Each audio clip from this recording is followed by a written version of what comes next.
I want to start with this, as there is no way around it. This era has ended despite all the attempts to maintain and preserve it at all costs.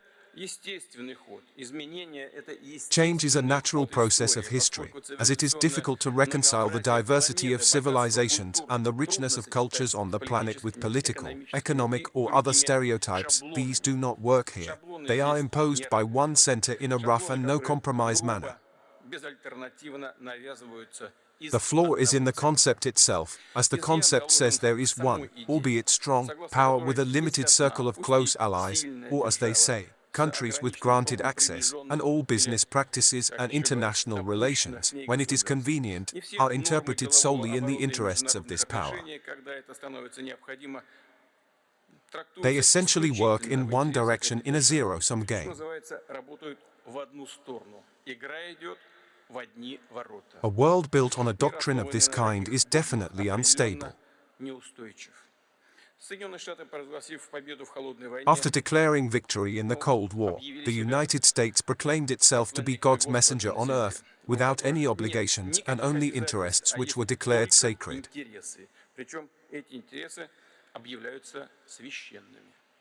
They seem to ignore the fact that in the past decades, new powerful and increasingly assertive centers have been formed.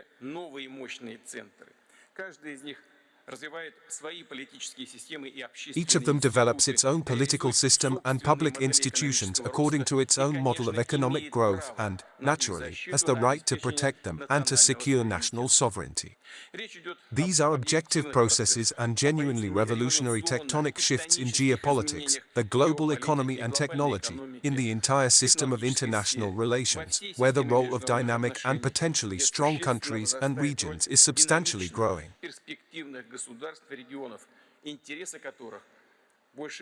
It is no longer possible to ignore their interests. To reiterate, these changes are fundamental, groundbreaking, and rigorous. It would be a mistake to assume that at a time of turbulent change, one can simply sit it out or wait it out until everything gets back on track and becomes what it was before. It will not. However, the ruling elite of some Western states seem to be harboring this kind of illusions.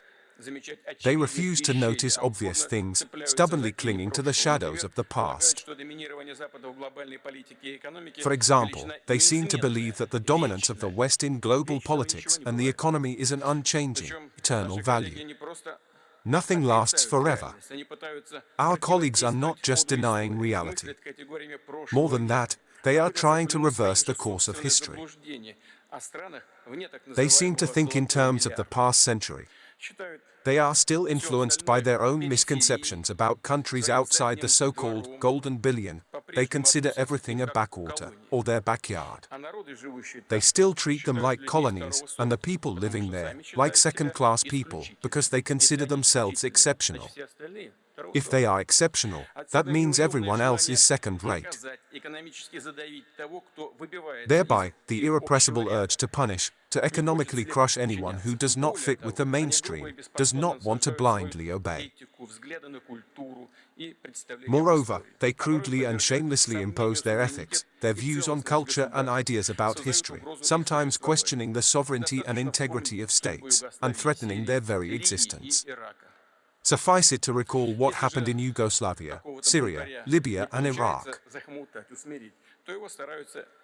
If some rebel state cannot be suppressed or pacified, they try to isolate that state, or cancel it, to use their modern term. Everything goes, even sports, the Olympics, bans on culture and art masterpieces just because their creators come from the so-called wrong country. This is the nature of the current round of Russophobia in the West and the insane sanctions against Russia. They are crazy and, I would say, thoughtless. They are unprecedented in the number of them or the pace the West churns them out at. The idea was clear as day. They expected to suddenly and violently crush the Russian economy, to hit Russia's industry, finance, and people's living standards by destroying business chains, forcibly recalling Western companies from the Russian market, and freezing Russian assets. This did not work. Obviously, it did not work out. It did not happen. Russian entrepreneurs and authorities have acted in a collected and professional manner, and Russians have shown solidarity and responsibility. Step by step, we will normalize the economic situation. We have stabilized the financial markets, the banking system, and the trade network. Now we are busy saturating the economy with liquidity and working capital to maintain the stable operation of enterprises and companies, employment and jobs. The dire forecasts for the prospects of the Russian economy, which were made in early spring, have not materialized. It is clear why this propaganda campaign was fueled and all the predictions of the dollar at 200 rubles and the collapse of our economy were made. This was and remains an instrument in an information struggle and a factor of psychological influence on Russian society and domestic business circles. Incidentally, some of our analysts gave in to this external pressure and based their forecasts on the inevitable collapse of the Russian economy and a critical weakening of the national currency, the ruble. Real life has belied these predictions. However, I would like to emphasize that to continue being successful, we must be explicitly honest and realistic in assessing the situation, be independent in reaching conclusions, and of course, have a can-do spirit, which is very important. We are strong people and can deal with any challenge. Like our predecessors, we can resolve any task. The entire 1,000-year history of our country bears this out.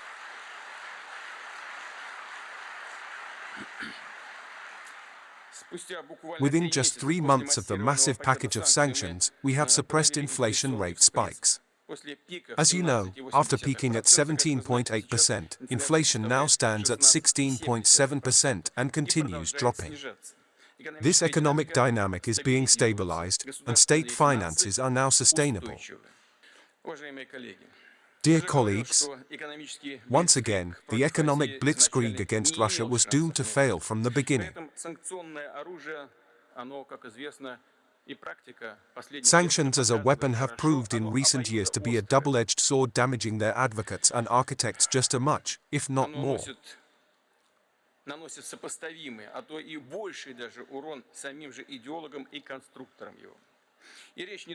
I am not talking about the repercussions we see clearly today. We know that European leaders informally, so to say, furtively, discuss the very concerning possibility of sanctions being leveled not at Russia, but at any undesirable nation, and ultimately anyone including the EU and European companies.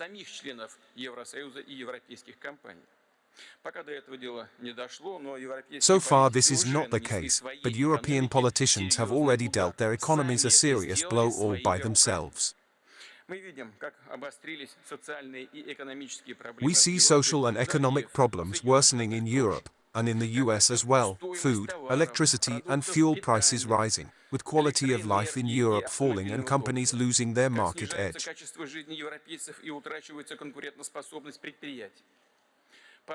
According to experts, the EU's direct, calculable losses from the sanctions fever could exceed $400 billion this year.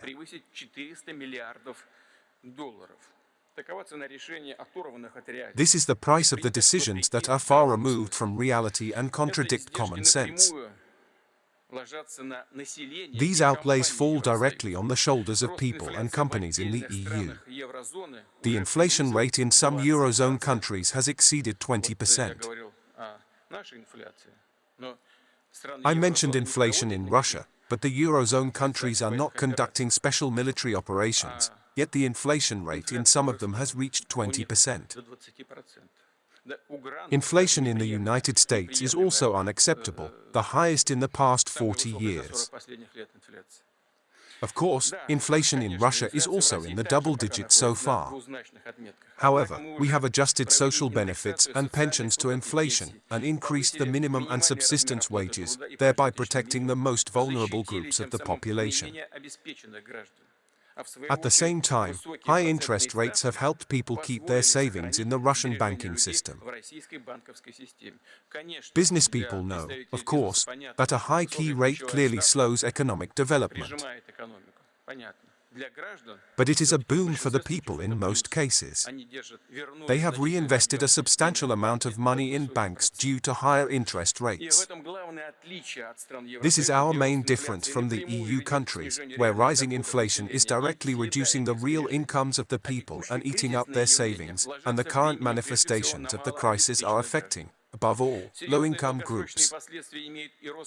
The growing outlays of European companies and the loss of the Russian market will have lasting negative effects. The obvious result of this will be the loss of global competitiveness and a system-wide decline in the European economy's pace of growth for years to come. Taken together, this will aggravate the deep-seated problems of European societies. Yes, we have many problems as well, yet I have to speak about Europe now because they are pointing the finger at us, although they have enough of their own problems. I mentioned this at Davos. A direct result of the European politicians' actions and events this year will be the further growth of inequality in these countries, which will, in turn, split their societies still more. And the point at issue is not only the well-being but also the value orientation of various groups in these societies. Indeed, these differences are being suppressed and swept under the rug. Frankly, the democratic procedures and elections in Europe and the forces that come to power look like a front, because almost identical political parties come and go, while deep down things remain the same. The real interests of people and national businesses are being pushed further and further to the periphery. Such a disconnect from reality and the demands of society will inevitably lead to a surge in populism and extremist and radical movements, major socio-economic changes, degradation, and a change of elites in the short term. As you can see, traditional parties lose all the time.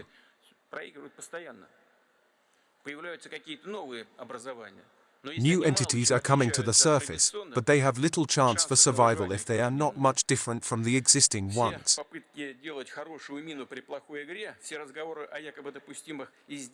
The attempts to keep up appearances and the talk about allegedly acceptable costs in the name of pseudo-unity cannot hide the main thing. The European Union has lost its political sovereignty, and its bureaucratic elites are dancing to someone else's tune, doing everything they are told from on high and hurting their own people, economies, and businesses.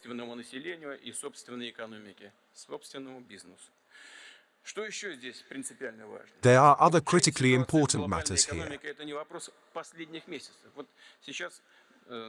The worsening of the global economic situation is not a recent development. I will now go over things that I believe are extremely important.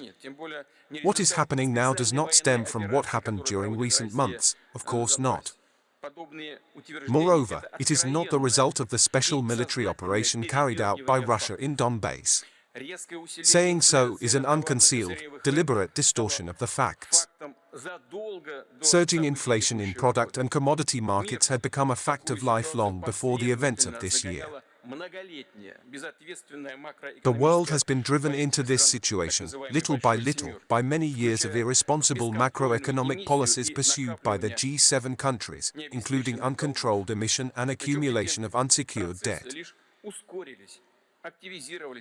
These processes intensified with the onset of the coronavirus pandemic in 2020, when supply and demand for goods and services drastically fell on a global scale. This begs the question, what does our military operation in Donbass have to do with this? Nothing whatsoever. Because they could not or would not devise any other recipes, the governments of the leading Western economies simply accelerated their money printing machines. Such a simple way to make up for unprecedented budget deficits. I have already cited this figure. Over the past 2 years, the money supply in the United States has grown by more than 38%.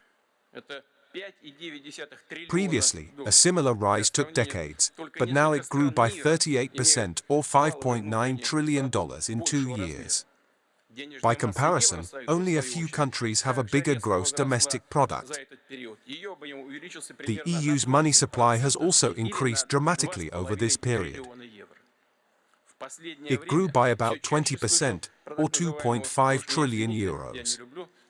Lately, I have been hearing more and more about the so-called "please excuse me, I really would not like to do this here," even mention my own name in this regard, but I cannot help it, we all hear about the so-called Putin inflation in the West. When I see this, I wonder who they expect would buy this nonsense, people who cannot read or write, maybe. Anyone literate enough to read would understand what is actually happening. Russia, our actions to liberate Donbass have absolutely nothing to do with this. The rising prices, accelerating inflation, shortages of food and fuel, petrol, and problems in the energy sector are the result of system-wide errors the current US administration and European bureaucracy have made in their economic policies. That is where the reasons are, and only there. I will mention our operation, too. Yes, it could have contributed to the trend, but the root cause is precisely this, their erroneous economic policies. In fact, the operation we launched in Donbass is a lifeline they are grabbing at to be able to blame their own miscalculations on others, in this case, on Russia. But everyone who has at least completed primary school would understand the true reasons for today's situation. So, they printed more money, and then what? Where did all that money go? It was obviously used to pay for goods and services outside Western countries. This is where the newly printed money flowed. They literally began to clean out, to wipe out global markets. Naturally, no one thought about the interests of other states, including the poorest ones. They were left with scraps, as they say, and even that at exorbitant prices. While at the end of 2019, imports of goods to the United States amounted to about $250 billion a month, by now, it has grown to $350 billion. It is noteworthy that the growth was 40%, exactly in proportion to the unsecured money supply printed in recent years. They printed and distributed money, and used it to wipe out goods from third countries' markets. This is what I would like to add. For a long time, the United States was a big food supplier in the world market. It was proud, and with good reason, of its achievements, its agriculture and farming traditions. By the way, this is an example for many of us, too. But today, America's role has changed drastically. It has turned from a net exporter of food into a net importer. Loosely speaking, it is printing money and pulling commodity flows its way, buying food products all over the world. The European Union is building up imports even faster. Obviously, such a sharp increase in demand that is not covered by the supply of goods has triggered a wave of shortages and global inflation. This is where this global inflation originates. In the past couple of years, practically everything raw materials, consumer goods and particularly food products has become more expensive all over the world. Yes, of course, these countries, including the United States, continue importing goods, but the balance between exports and imports has been reversed. I believe imports exceed exports by some 17 billion. This is the whole problem. According to the UN, in February 2022, the food price index was 50% higher than in May 2020, while the composite raw materials index has doubled over this period.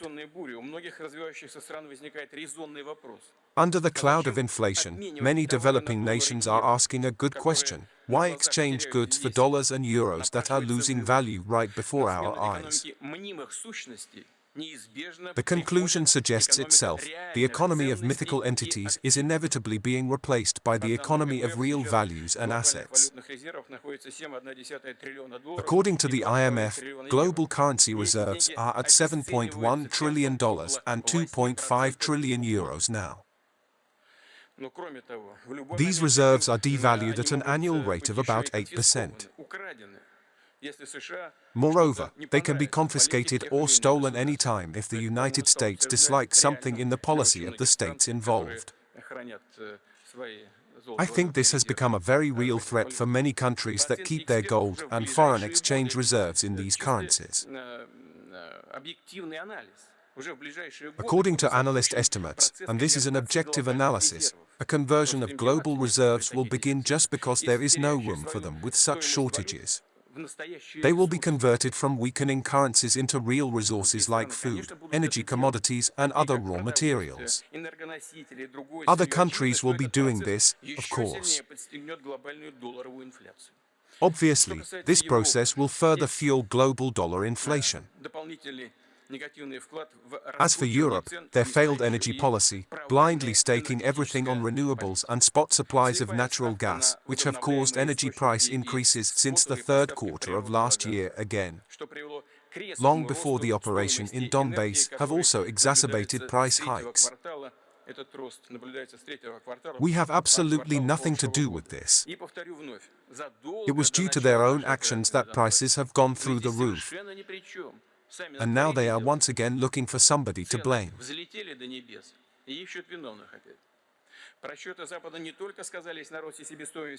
Not only did the West's miscalculations affect the net cost of goods and services, but they also resulted in decreased fertilizer production, mainly nitrogen fertilizers made from natural gas.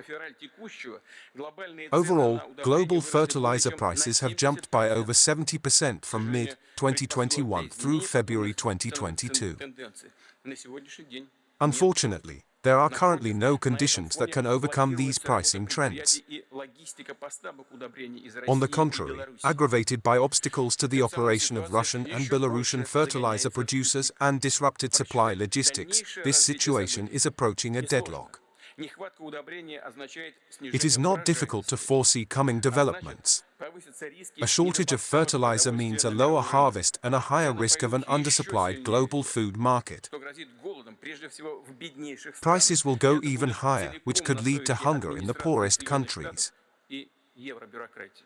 And it will be fully on the conscience of the US administration and the European bureaucracy.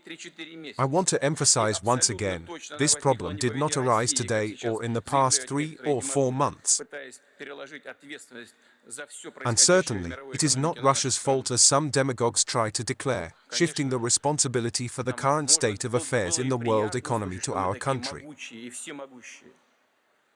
Maybe it would even be nice to hear that we are so powerful and omnipotent that we can blow up inflation in the West, in the United States and Europe, or that we can do things to throw everything into disorder. Maybe it would be nice to feel this power, if only there were truth in it.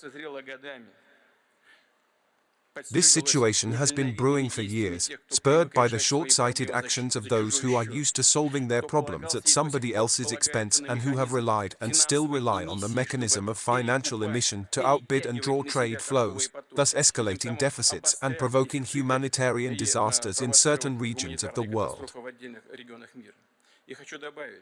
I will add that this is essentially the same predatory colonial policy as in the past, but of course in a new iteration, a more subtle and sophisticated edition.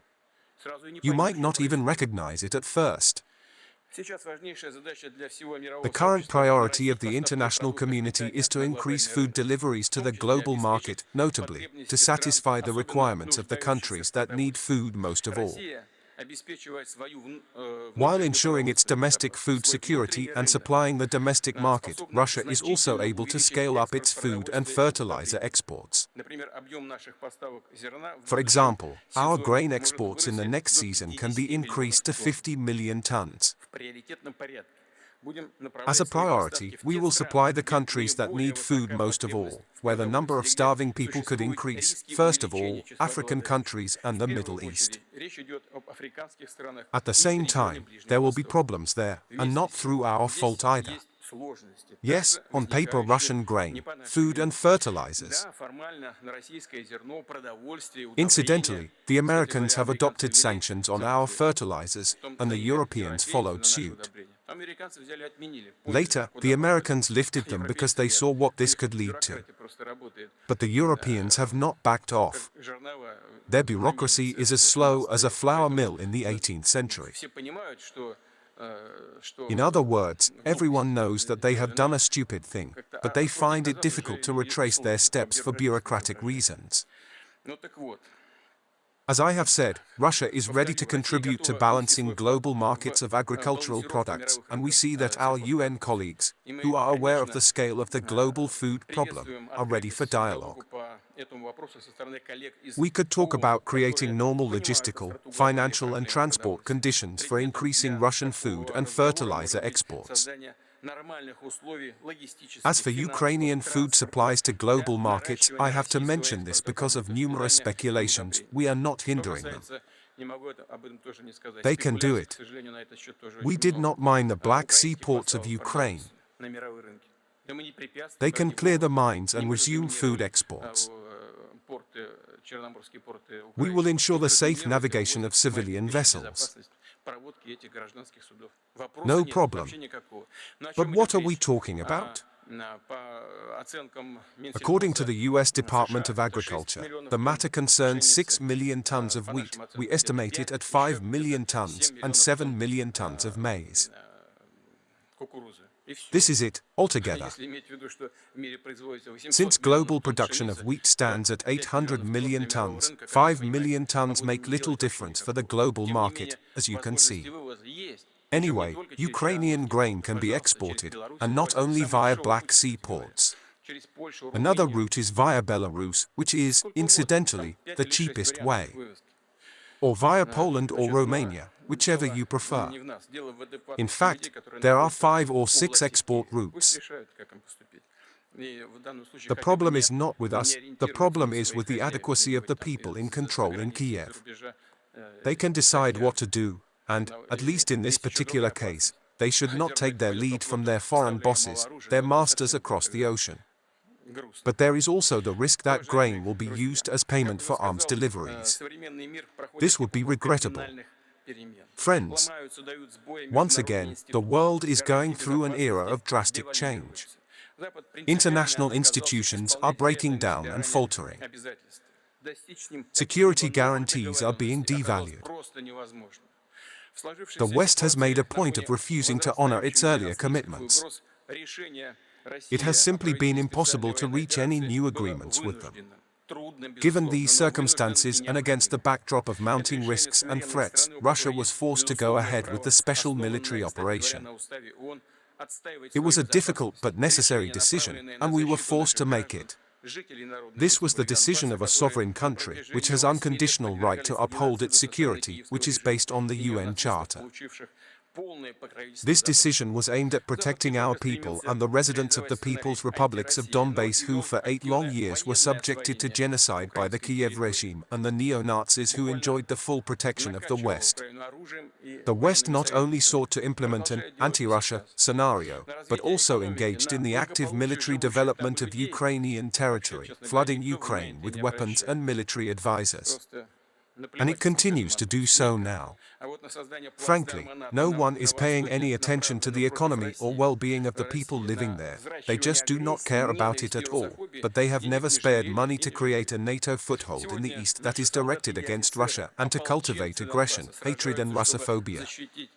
Today, our soldiers and officers, as well as the Donbass militia, fighting to protect their people. They are fighting for Russia's future as a large, free and secure multi-ethnic country that makes its own decisions, determines its own future, relies on its history, culture and traditions, and rejects any and all outside attempts to impose pseudo-values steeped in dehumanization and moral degradation. No doubt, our special military operation goals will be fulfilled.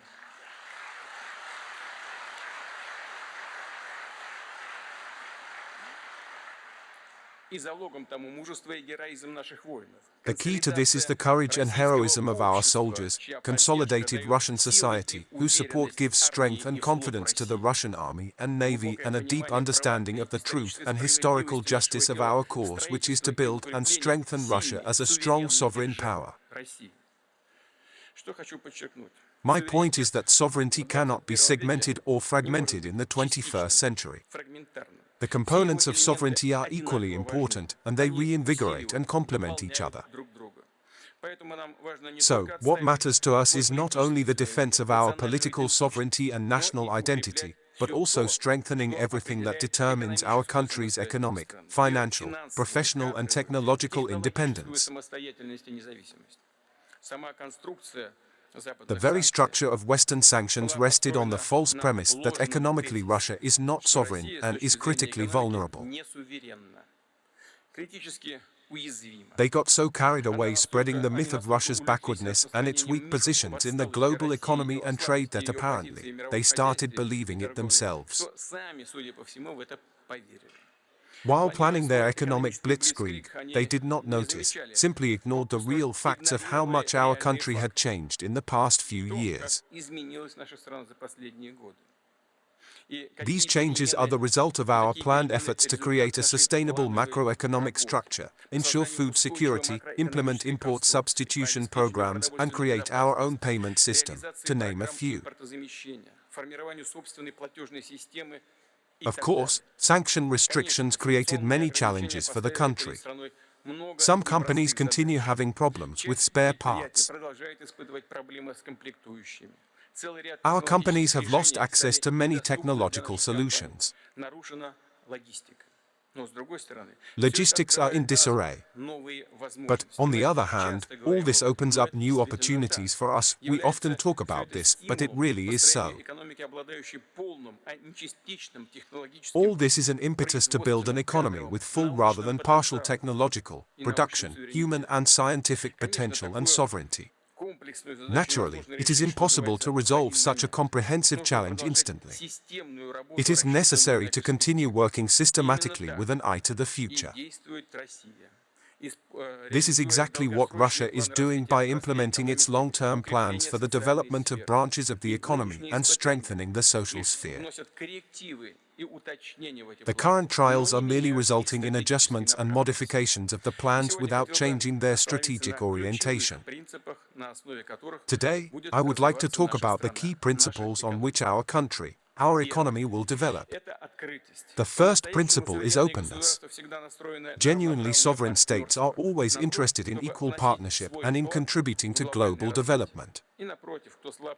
On the contrary, weak and dependent countries are usually looking for enemies, fueling xenophobia or losing the last remnants of their identity and independence, blindly following in the wake of their suzerain. Russia will never follow the road of self-isolation and autarky, although our so-called Western friends are literally dreaming about this. Moreover, we are expanding cooperation with all those who are interested in it, who want to work with us, and will continue to do so. There are many of them. I will not list them at this point. They make up the overwhelming majority of people on Earth. I will not list all these countries now. It is common knowledge. I will say nothing new when I remind you that everyone who wants to continue working or is working with Russia is subjected to blatant pressure from the United States and Europe. It goes as far as direct threats. However, this kind of blackmail means little when it comes to countries headed by true leaders who know the difference between their own national interests, the interests of their people, and someone else's. Russia will build up economic cooperation with these states and promote joint projects. Of course, building and shaping a new world order is no easy task. We will have to confront many challenges, risks, and factors that we can hardly predict or anticipate today. Still, it is obvious that it is up to the strong sovereign states, those that do not follow a trajectory imposed by others, to set the rules governing the new world order.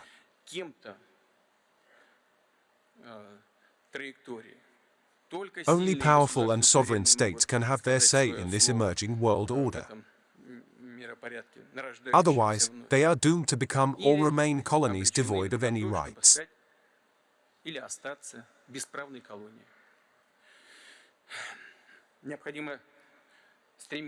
We need to move forward and change in keeping with the times, while demonstrating our national will and resolve.